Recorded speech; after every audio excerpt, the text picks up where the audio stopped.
welcome in everybody, wherever you are, however you may be listening. This is the Coach's Corner. And of course, we got our coach in the house. How's it going, man? I'm doing great, Bo. How was your weekend? Good. I kind of wish the wild card games were better. Yeah, I understand. I know we were talking off air.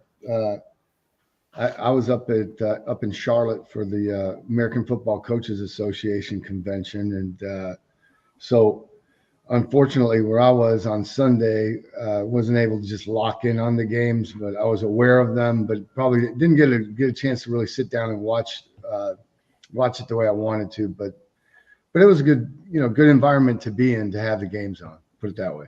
For sure. So, what? Tell us about the conference. What all was it for?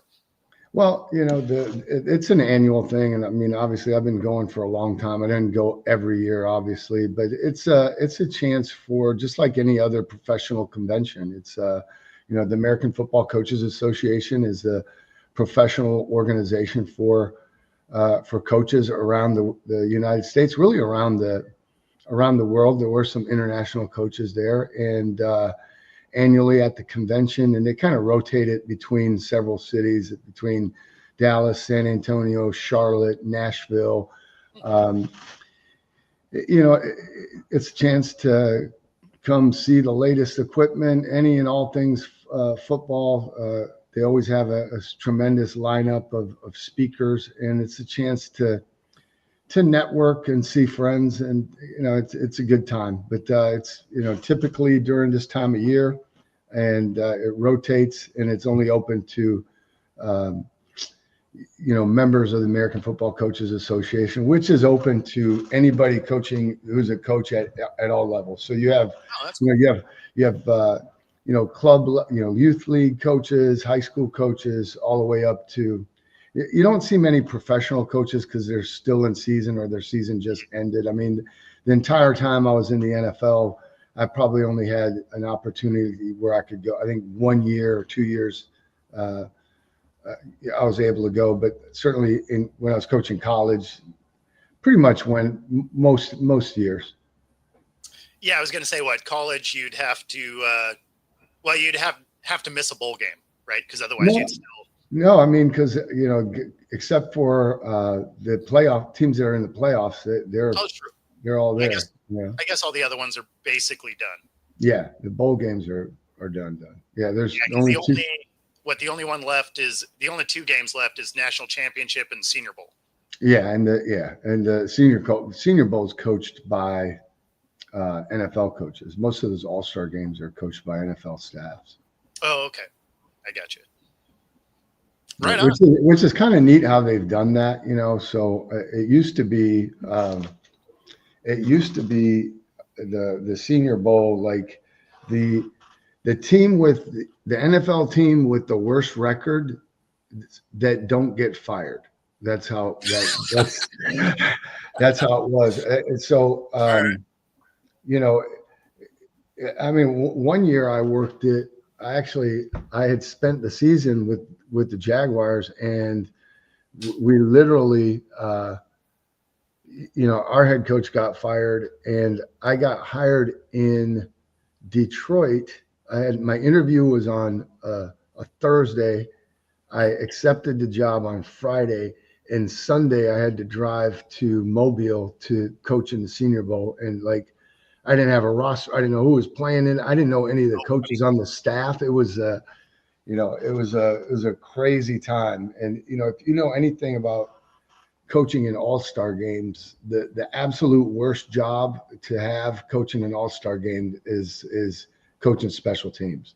Because I don't care if it's the Senior Bowl, the Pro Bowl, the Hula Bowl, whatever. It's the guys are all-stars. So then, other than your kicker, punter, and snapper, the rest of those guys aren't seeing much time or many snaps on special teams during the year. But Senior Bowl is a little bit different because those kids are wanting to kind of showcase themselves to the pro scouts. So you have an eager and an anxious audience there, pretty much. So it's still hungry, right? Yeah, it's still a challenge getting everybody's names down and getting ready to play a game in a week.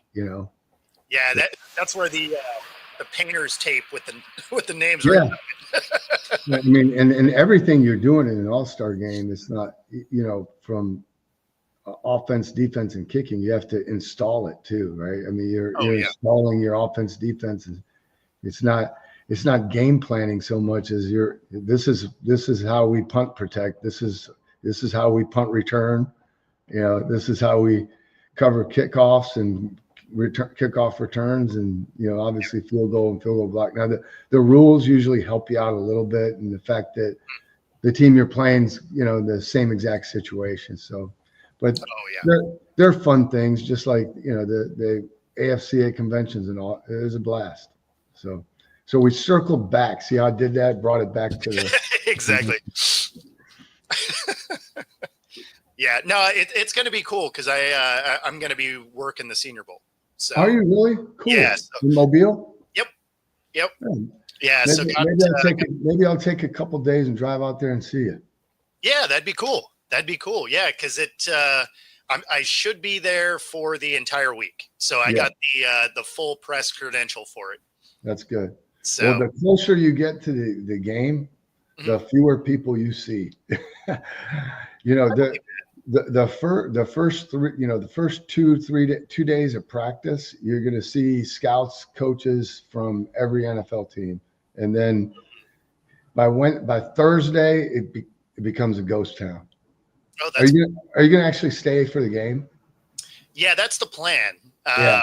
So I was going to say, if you're going to be there the whole week, definitely stay for the game, because they got it down. That committee, how they've run that game, and it's an awesome thing to be a part of. And I think it should be kind of a bucket list item for anybody that's really a football person. You have to take that time at some point and go, experience the Senior Bowl, because it is a unique thing, and it really, really is a cool thing. It looks like fun. It looks like it's going to be a fun thing. And of course, the credentials that I ended up with allow me to go to all the practices, press conferences. I can be up in the press box, broadcast booth. So, I mean, it's kind of that all access pass, which is awesome. That's cool. Right. That's cool. And then, so it starts Saturday, the 26th, and then the game's on the 1st. Gotcha. So yeah, it should be a ton of fun. Should be an amazing experience. So no, I'm definitely looking forward to that. Plus, I mean, oh darn, I have to go watch some football. Yeah, exactly. Pull your teeth. So, plus, I mean, it also gives me an extra chance to see some of these kids before draft day, right? Yeah. Now, what's your travel flight look like from Washington all the way out to Mobile, Alabama? Because that's the one thing.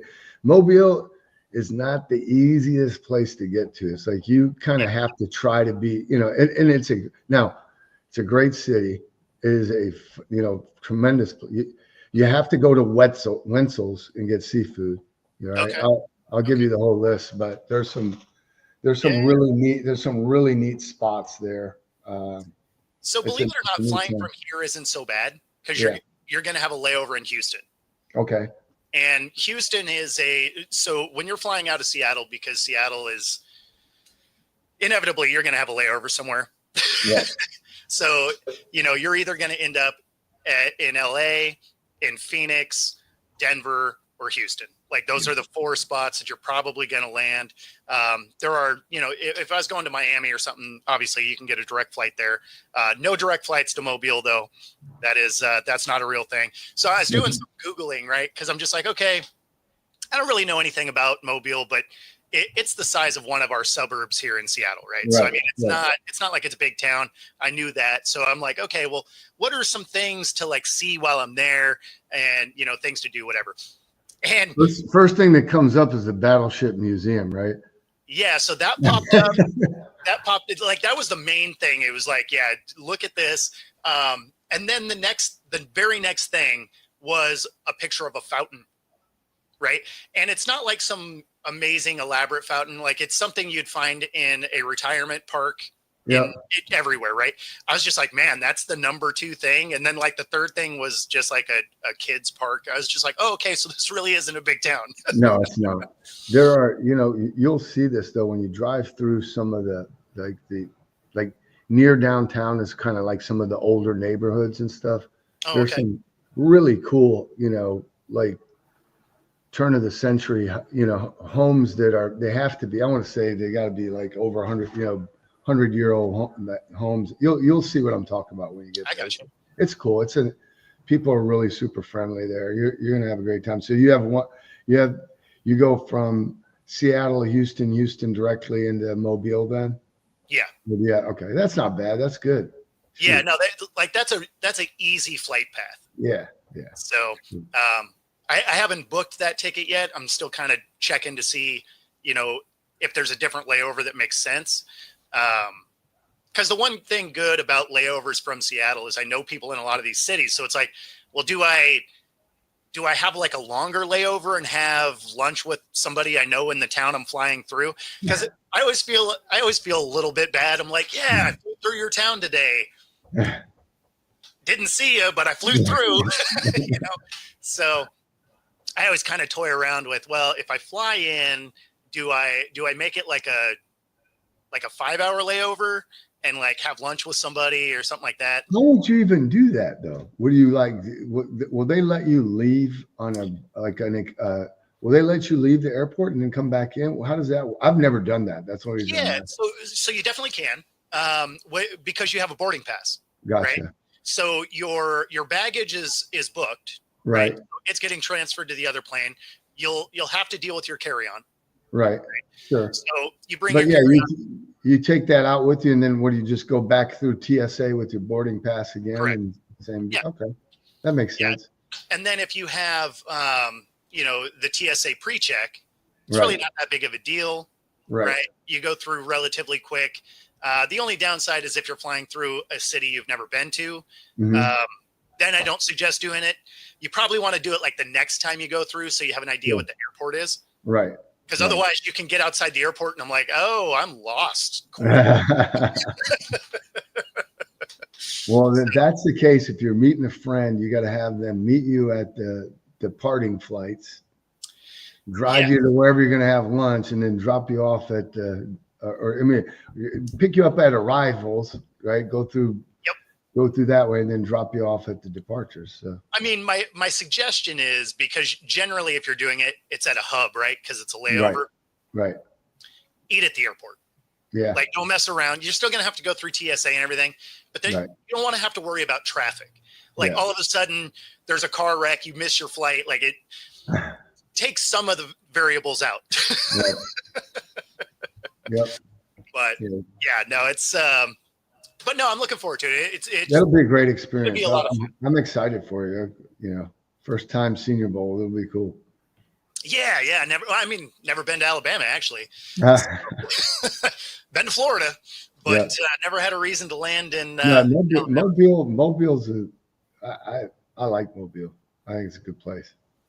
Yeah, it was funny because I have friends that are Alabama, fans, and a bunch of them live down there, and so they're like, "Oh yeah, you gotta try Cracker Barrel." I was like, "Well, first, I've been there, and second, worst food poisoning of my life came from." I was like, I'm not gonna lie, I'm not gonna go to Cracker Barrel. Yeah, it's never good.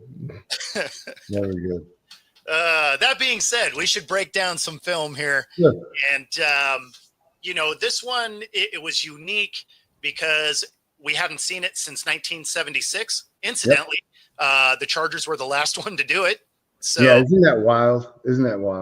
Yeah, so I know which play you're talking about. I'll set this up. So I'm actually at home watching this. My son was down in the kitchen, and as this is getting ready to take place, I get his attention, and I'm telling him, like, this is something that never happens. Like, you're getting, if this is good, this is a history making event. So it was pretty cool. Yeah. But well, I'll let you go, and I'll let you set it up, and then I'll chime in wherever. I apologize. Sorry about that. No, you're good. I mean, once every 50 years, you may not see it again. Right. You know? It's like you and I were talking, and I call those situations. You have situations in football, offensive, defensively, in the kicking game that you have to be prepared for. This is one that I term it like, I call it a Haley's Comet situation, because it happens so infrequently that, it's like, it's a once, maybe twice in a lifetime event, depending on, depending on how long you live. So, I mean, you were in the league a long time. Mm-hmm. Did you practice this much? Oh yeah, it's always something you have to practice. You're going to install it. You don't have to practice it so much because there isn't a lot of moving parts to it. You know what I mean? Yeah. And so if you want to roll, but it has happened. It's happened. I want to say 3 or 4 times. I know in my 20 years, but no one ever made the kick. Right. So if you want to cue it up, I can kind of talk through the whole situation. So the way I put the footage together, it's set up first from the punt, so you can see exactly why this occurred. Okay. And then we'll get into the kick. Perfect. So start with the punt, and then I'll explain what the rule is. Darius Davis. Pause it right there.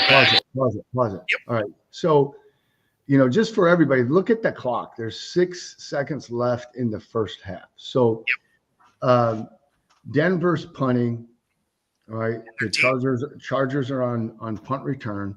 So, just so everybody understands, the time and play, the time that this takes place and where they are on the field is critical to this play. So, on a fair catch in the rule book, in the NFL rule book, anytime a team successfully completes a fair catch, they have one of 2 options. They can either take possession of the ball on offense, or they can attempt what's termed as a fair catch kick, or a free kick after a fair catch. So the reason this is important here is the only time you would consider not going on offense would be at the end of the game or the end of the half. All right. The field position is important because even though you're going to be able to attempt this field goal from a kickoff formation, which I will explain when we get that to the video, you got to be in range to actually make the kick. So, end of the half, maybe rarely at the end of the game. I don't think I've ever seen one as like a last play, but conceivably it could take place there as well. But that's the only time really where it's, reasonably makes sense to attempt it, because it's your last play of the half or last play of the game. Yep. Yeah. Well, and I mean, the field position is hands down the biggest part. Right. Which we have a penalty, I believe, on this play, which actually helps the field position on the kick. So go ahead, let it run through. Yep. Yeah. The penalty is actually the only reason this even happens. Right. Chargers trying to set up a return. Fair catch is called for. He goes down. Ball is loose. And whatever happens here with the flag down, chance for field goal. Oh, yeah. All right. Pause it right here.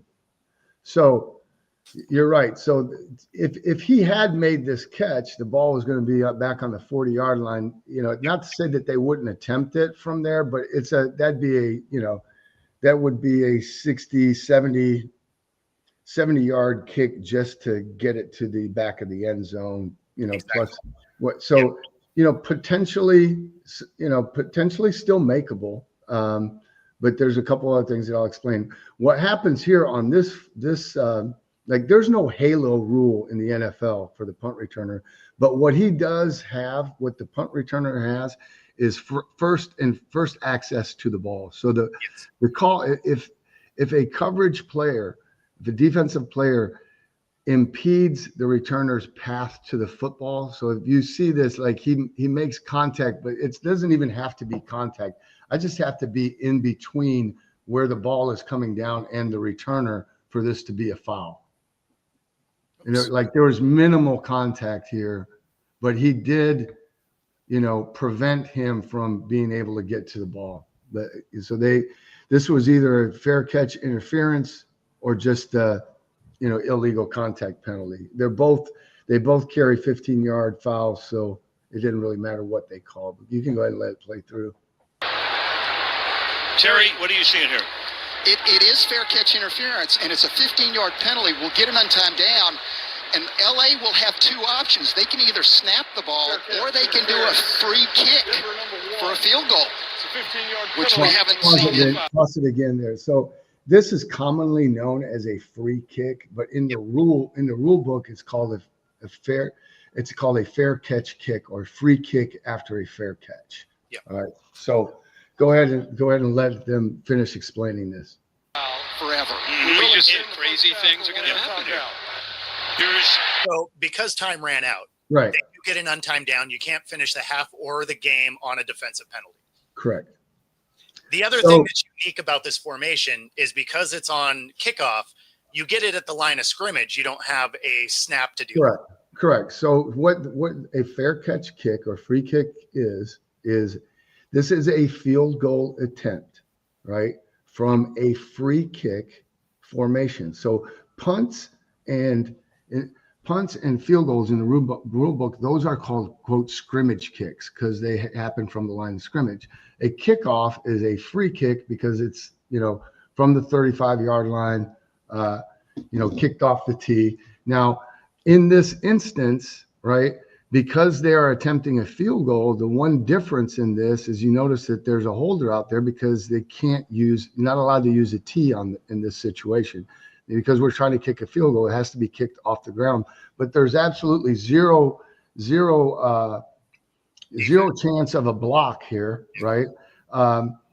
And Denver has their kickoff return team on the field because if it falls short of making a field goal, if it ends up anywhere in the end zone or on the field of play, it's going to be a live ball and it can be returned. Now there's no onside kick here. Right. There's no threat of an onside kick. There's, not even a possibility of an onside kick. The ball, like a missed field goal, I believe like a missed field goal, the ball, no, scratch that. It can be returned. It's going to be a returnable ball once it's kicked if it doesn't make the field goal. So absolutely. Those are the key things. It's a field goal attempt from a kickoff formation. The ball has to be kicked off the ground. Prior to that, can he bang it through? On its way, it is. Yep. Picked up 3. Sean Payton going, what did I do? Yeah, and Dicker just from that range, he was just able to take his normal field goals, steps. If that had been back where the fair catch interference took place, they probably would have still attempted the kick because there's nothing to lose there, right?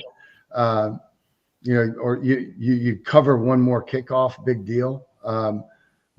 But then you probably would have seen him take a longer approach, either a 5 or 7 step approach, but still with the ball, on the ground. Here's the other thing too is, it kind of related to this, but a little bit different. In the NFL, after a safety, you always see teams punt the ball. Yeah. Do you know why that is, Bo? I'm quiz you. No, actually, I never knew why it. Like I knew they had to punt it away, right? But I didn't know why it had to be a punt. The same rule. It doesn't have to be a punt. It can be a kickoff, but the same rule applies in the NFL after a safety. If you're going to kick off, you have to kick off the ground. You can't use a tee. So that's why in the NFL, all teams will opt to punt that ball. They can get better hang time, better distance and better kick to cover. In college, realized they had an option. Yeah, in college they have the same option. However, they're allowed to use a tee. So everybody in college football just kicks off using, with the tee. That makes sense. Huh? Yeah, no, that's funny. As many times as I've seen it, I guess I've just never really thought about it. I mean, even as a player, I never thought about it. Yeah. Yeah, but that's the why. I don't believe, I'd have to double check. I don't believe that the fair catch kick option is in the NCAA rule book. I think they took it out. I know that it's still in a lot of high school rule books. So it's kind of a, it's one of those things. Again, it's the Haley's Comet situation. Only happens once every 50 years or so. But what will happen now that this one was made, there'll be a rash of them next year. Probably. I mean, no, but it's really hard just because of it's the punting out of your own end zone at the very end of the half. That's that's the. I mean, the thing, and you got to get a short punt. And look, if the punt's not fair caught, all bets are off. You're just getting you're just getting the ball off on offense, right? If it's a bad punt or and it squibs down there, you're not getting that option. I mean, a lot of teams, we had a fair kick formation on punt return where we tried to get 3 punt returners or at least 2 punt returners in the game, and so that we were in position no matter where that ball came to try to have a shot at fair catching it to put points on the board. No, I mean, that makes sense. It we called it my fair lady. That was the name of that. Oh, that's funny. Yeah, my fair catch. So yeah, I mean, I guess I never encountered it. It makes you wonder if coaches, especially in like high school and stuff, even think about that rule. It makes you wonder in high school if even the officials know that rule. That's fair. That's fair. But yeah, you're right. It's one of those things that rarely comes up. As a special teams coach at this time in the season, it's probably not on the top of your list to things to review. A lot. Again, it's if anything, it's maybe a Saturday walkthrough situation that you hit once a month. But, again, you're going to have to remind the guys what it is exactly. Again, because there's probably a couple guys that maybe weren't in your meeting when you installed it because they were on another team or, sitting on someone else's practice squad, which. Oh, yeah, that's true. That's the one thing in the NFL you have to always be cognizant of is that the roster, the roster will change a little bit, throughout the course of the season because of injuries and that sort of thing. Yeah, no, I mean, that's true. It's a little bit fluid there. Mm-hmm. Yeah, no, it's, I don't know. It's always cool when you see some of these low probability plays pop up though. Yes, absolutely. It gives you, it makes you realize how deep that rule book is. It's very deep, and when you are a true football fanatic, football junkie, you love all things about the game, so that's, those rules, that stuff, to me, I was so excited when this happened. It's like I told you, I grabbed my son, call him down, make him watch it with me, because you're literally watching history being made because it happens that infrequently, but and the history of the league and the different franchises and all the players, that's always stuff that has always had a high interest. I've always had a high interest in that kind of stuff. Oh yeah. Well, I mean, I did the same thing. I annoy my wife with this stuff all the time. We're football nerds, Bo. That's the deal. That is 100% true. But I had the exact same approach. I was like, oh, you got to watch this. Come here. Yeah. Like, this never happens. Yep.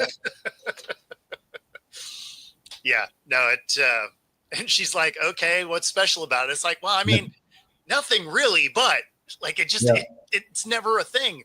I'm a little bit surprised we haven't seen a couple more of them for no other reason than the kickers' ranges have become so much longer.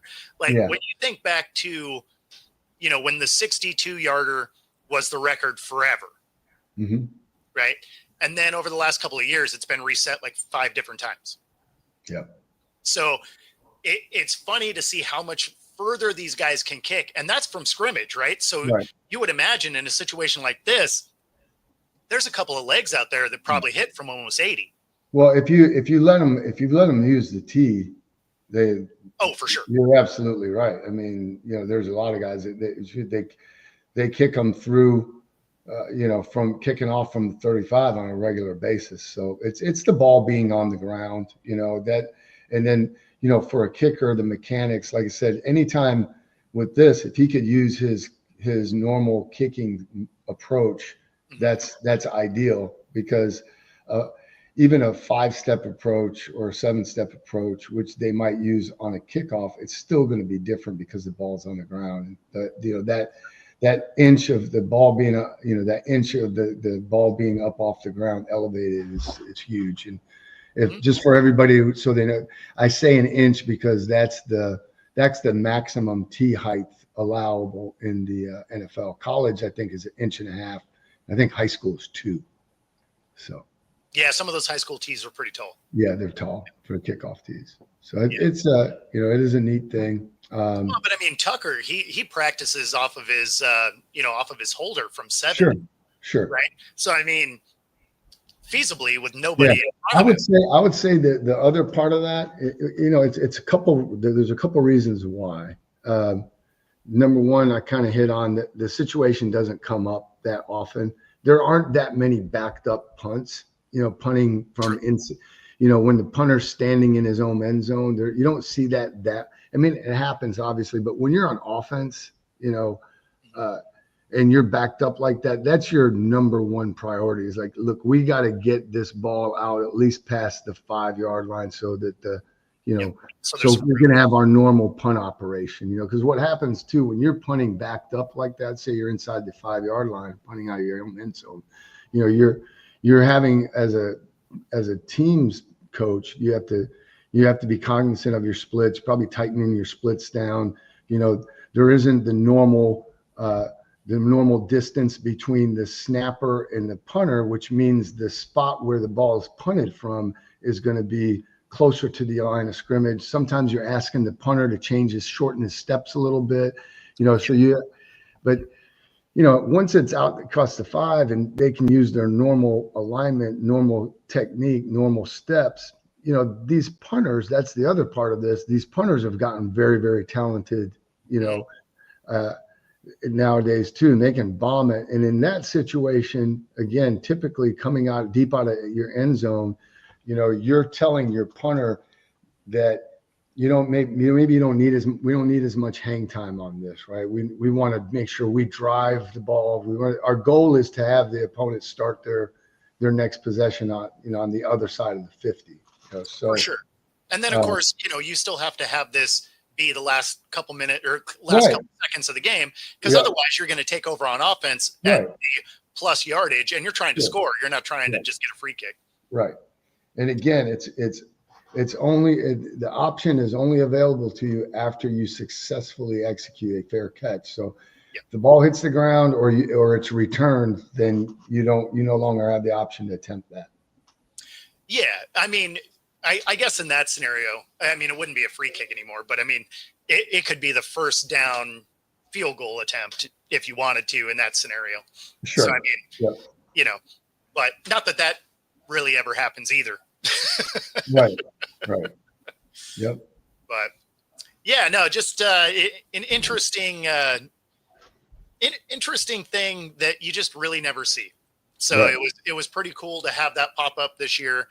Well, that play will live on every special teams coach, probably most of the head coaches, and anybody that's responsible for game management or game situations.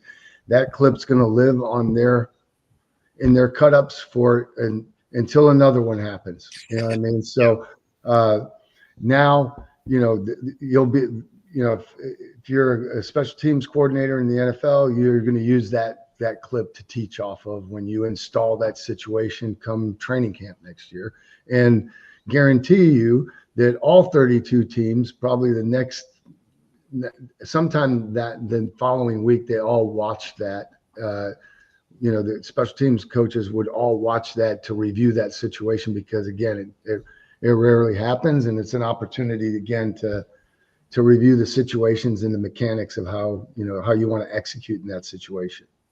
Absolutely. So there's one I wanted to talk to you about, of course.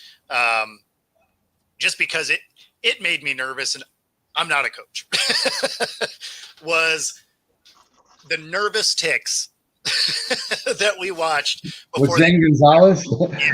Yeah. So, I mean, obviously it's the final seconds, last play of the game for the win. They get to the hash that he likes.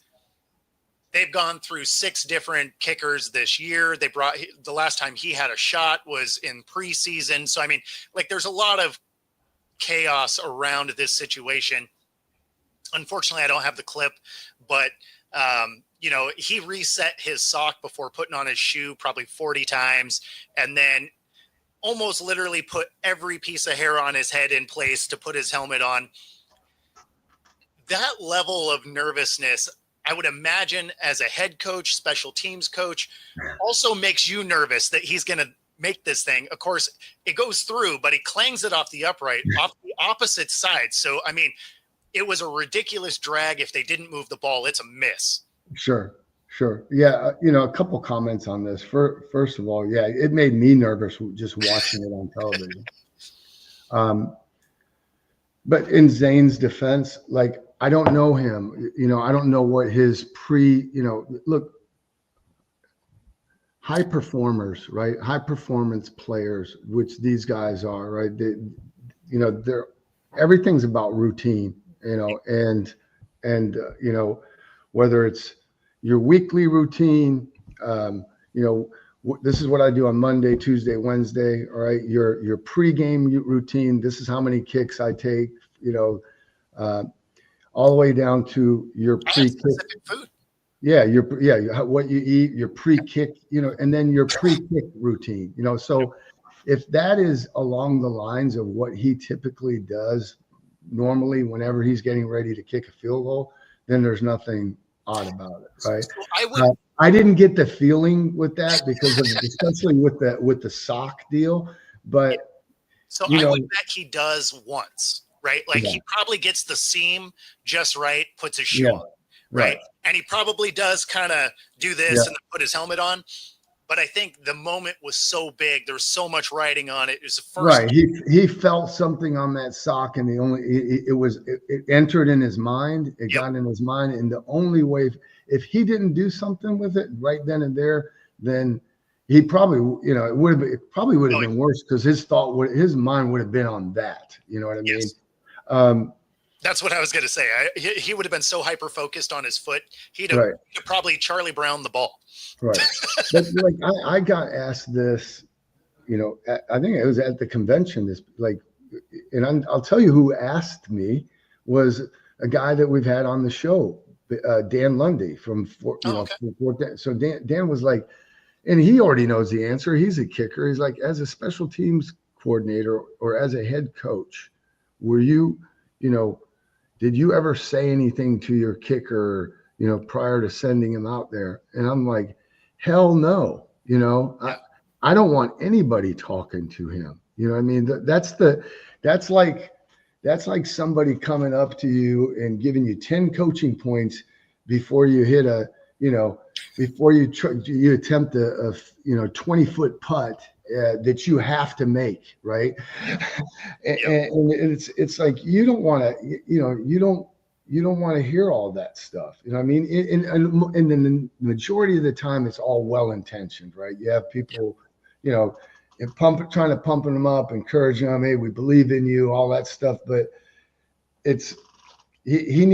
those guys need to stay in their own head and their own routine of effective self-talk, visualization, and all of that stuff. And so, I've seen that, unfortunately, a couple, too many times where, people think they're trying to help, but it really doesn't help.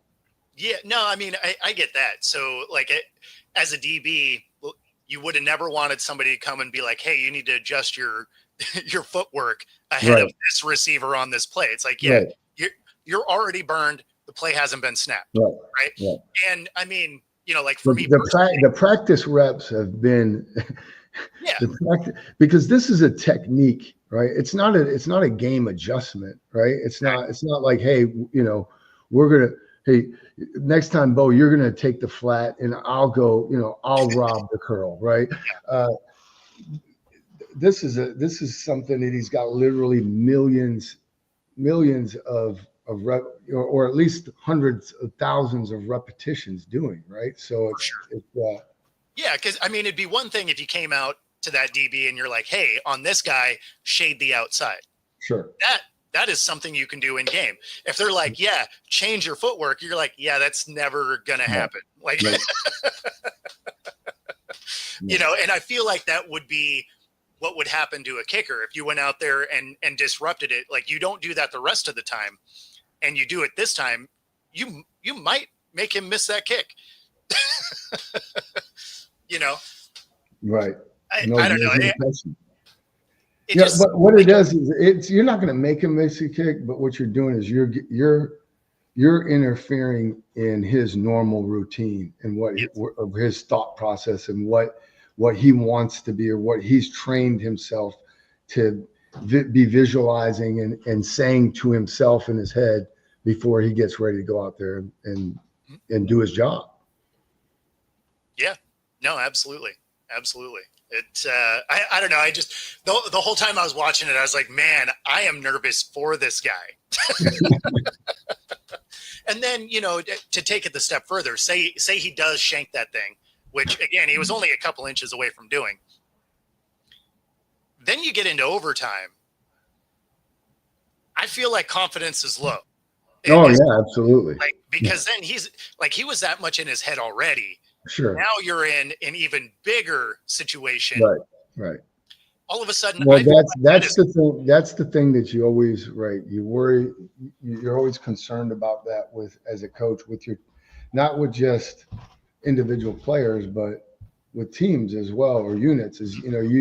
You don't want to let. I always used to say, let's not let this team beat us twice. You know what I mean? So yeah, you have a bad loss, you take an L, right?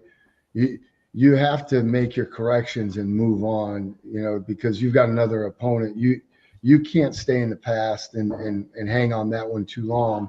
Just no different than a player on the field. It's like, this, and what probably the most important trait for a defensive back is to have, extremely short-term memory. You have to be able to wipe that slate clean and move on to the next challenge and the next objective. And so, yeah, you're right. When that's why they say a lot of times they'll come in streaks, right? Miss field goals, and I can't think of an example specifically right off the top of my head at this second, but I know we've seen that happen here recently, numerous times. Where Tucker, Tucker and Koo, actually, both of them, they've had a rough year. Yeah, Moody had a couple games like that this year. Oh yeah, Jake.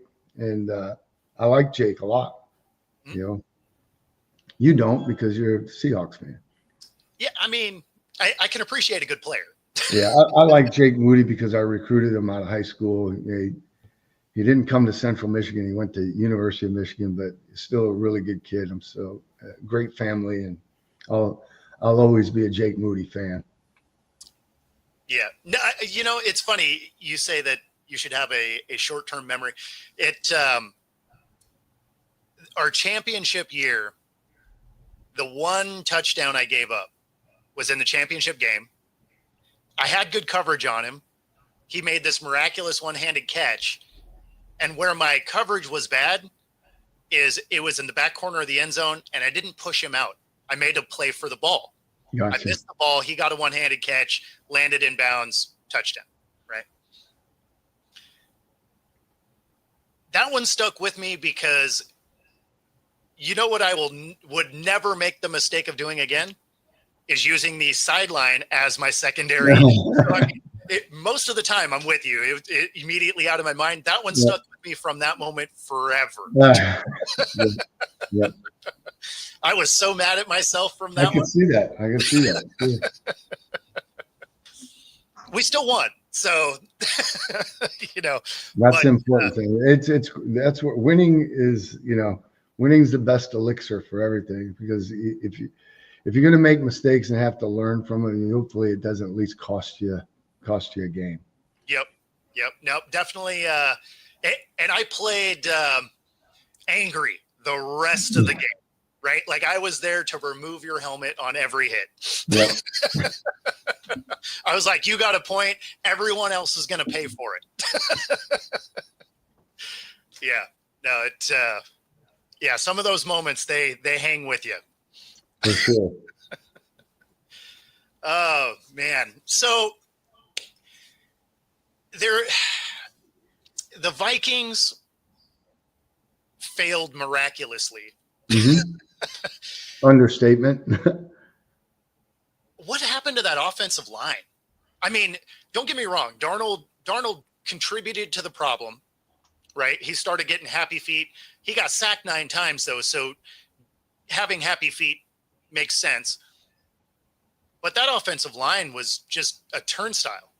Right. I mean, look, I was impressed with it because I was just impressed with the Rams defense, which I know I've been critical of over the year, over the course of this year. But man, they really turned it up. You look at, I'm just their defense, sacks per pass play, they were ranked 18th after the regular season, the Rams. So, not even in the top half. Yeah. Looking at Minnesota's offense, sacks per pass play, it's been an issue. They were ranked 23rd. So, okay. Whether it's Sam hanging on to the ball too long, guys getting, not doing a good enough job up front, probably combination, but they were giving up sacks and pressures. Look, great job by, the Rams to put them in those situations where they come after it. And just like a lot of games, if you end up stinking it up early and find yourself behind, and now you have to, you're playing from behind, you're not probably doing that, handing the ball off 50 times. You know what I mean? You've got to, you got to be, in the game throwing. Where I would be a little bit critical, I thought at the end of that third quarter, and certainly going into the fourth quarter, with the way the game was so lopsided, that I thought Minnesota maybe waited a little bit too long to try to get to their hurry up offense, even if they wanted to run the ball. You know what I mean? I just think that they're snapping the ball with. Did they ever get to the hurry up? Because they got to it, but I thought they should have gone to it a little bit earlier. And even still, they're kind of in a modified. But when I see on a running clock and you're snapping the ball with 5-6 seconds left on the play clock, to me that's you need to be. Look, we're down more than 2 scores. They're going to get the ball in between our possessions. Not only do you have to score on the possessions that you get, because you're only going to get limited numbers of them. You have to do your side. You have to work the clock on your side of it to try to conserve time, because when the Rams get the ball, which is exactly what they did, they were using every second. They treated the fourth. They were in their 4-minute offense midway through the fourth quarter. No, and that's why I said, they never really looked like they were in hurry up. I mean, they weren't necessarily huddling every time, but they were walking to the line. They were doing kind of longer running plays that burn a lot of time. I mean, 8 minutes to go, you're down 3 scores, and no one's hustling. Right. Yeah, I mean, it looked like they had given up. Right. And it was just like, man, that's such a bad look. Like, this is still your shot to showcase. And we watched the Seahawks, in the championship game against Green Bay, come back from 3 scores with 4 minutes to go. So it's not like you can't do it. Right. So the fact that there was just no urgency, really the whole fourth quarter, it seemed really bizarre to me. And honestly, the Vikings never really looked the same after that was deemed an incomplete pass, even though that should have been a fumble. Right. I mean, flicking the wrist with your head almost touching the ground, that doesn't say forward pass to me. Right. And after that call was made, the Vikings were never really in this game. Right. Right. And unfortunately, I didn't get to see a lot of the early part of that game. You know, I got back to my hotel, you know, I was midway through the third quarter. So I just got back. I was like, wow, how did this get out of hand so quickly? So, yeah. No, that was another one I wanted to get the clip because I wanted your take on it. No, I'll bring it next week. okay. It ended up, not only was it called a forward pass, but it wasn't even intentional grounding because I believe it was Puka was in blocking. Yep. But he was engaged. So in theory, he shouldn't have been really a receiver anyway.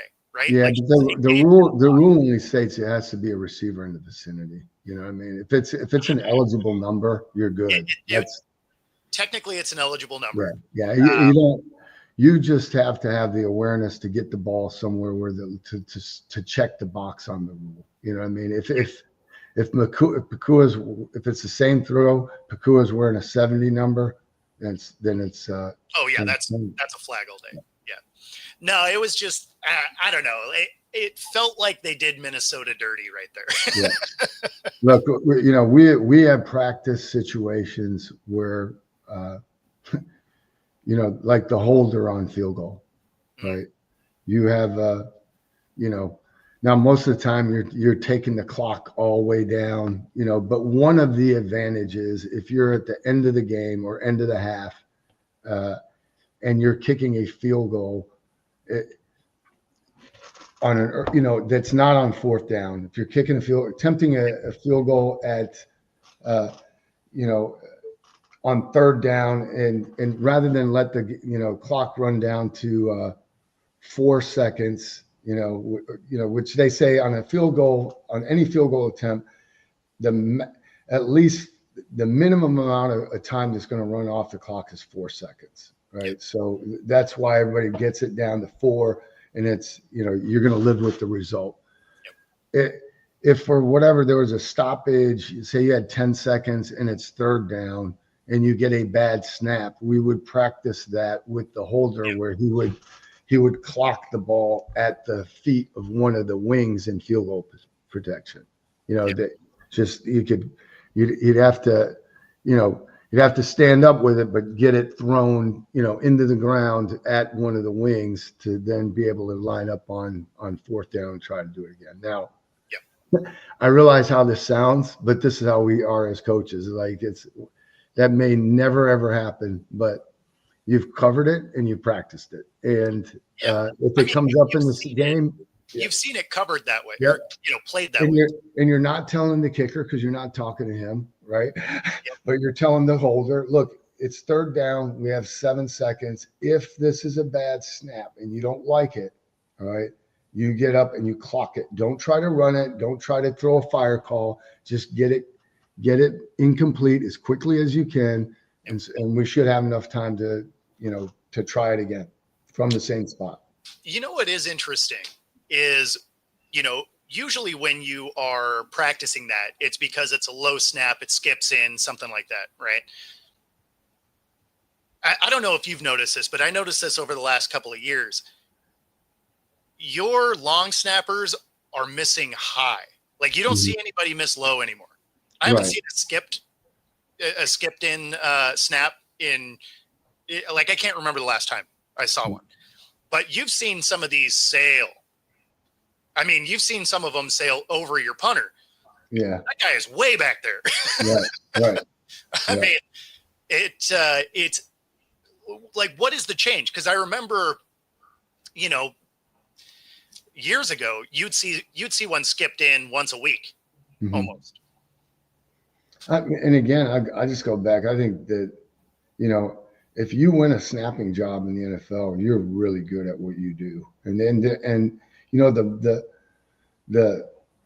look, there's only 32 jobs. There's probably, you know, there's guys out there that can still do it, but there's only 32 jobs. And, you know, the guys I've been around, they take that thing really, really, really seriously. You know, it's like, because that's, you know, you have you have one of those, you have two of them. You're probably now giving up your job to one of those other guys that doesn't have one. You know what I mean? So that's just the reality of it. So, yeah, I mean, snappers are athletes too. Yes. Even though you can't touch them. Yeah. Yeah. No, it's kind of been funny because, where you used to see them get sailed or skipped, now you really don't ever see the skip. Yeah. Like the skip very rarely ever happens anymore, but you see a lot of them sail still. Mm-hmm. Yep. And then obviously you see a lot more. You see that more in college and obviously in high school than you do in the pros. We don't see that many. Let's put it. That's fair. Well, of course, you would hope not. Yeah. No, you can't. You're not going to, because again, it'll be a different person in there. Yeah. Well, I mean, the Seahawks had some of that this year. We ended up with 3 centers for that exact reason. We couldn't seem to get a shotgun snap to Geno for whatever reason. I think he had probably 5 or 6 this year that were him jumping as high as he could to try and get that thing. And as a coach, and I'm sure as a coach, that's the most frustrating thing, because the people that watch you, is like, as a fan, you're thinking, man, if we can't get that right, then we're in trouble. I mean, you got to be able to at least snap the ball, right? So your basic mechanics have to work. They have to. Like nothing else works if your quarterback doesn't have the ball. Yep. So yeah, no, it's I don't know. That one as a fan was rough to watch. As an analyst, it was also rough to watch. Because as a fan, you're just like, we can't do that. And as an analyst, you're like, what is wrong with the mechanics that's being taught? Because this wasn't one guy. This is 3 different centers, all having the same problem. Mm-hmm. So then all of a sudden you're looking at, okay, well, where in the O-line coaching is there a breakdown? Mm-hmm. Because as a fan, you're not looking at it at all. You're just like, that can't happen. But when you're analyzing how that works, you're just like, there has to be a mechanics item that's being taught for 3 different people to have the same result. Like there's got to be a tweak, just something. Mm-hmm. And maybe not. Maybe they happen to all fall in the same year, and it just was unfortunate timing. I mean, it could happen, but I feel like there's an underlying thing that you'd probably want to be looking at. Yep. But anyway, that gets us to the top of the hour. It always goes super quick. Sure does. Be sure to let everybody know where they can find you. You can find me here with Bo on Wednesdays. On Tuesday nights, I'm on Inside the Pigskin with the South Florida Tribune, most of the time with Bo as well. And, not on any of the socials. Sorry about that, but you can find me on LinkedIn. Thank you. Perfect. And of course, if you're watching here on YouTube, be sure to like and subscribe. Helps us bring our content to you. If you're watching on Roku, stay tuned for the next hour. We'll see you all next week. Thanks, Bo. Thanks, everybody. Oops. Hit the wrong button.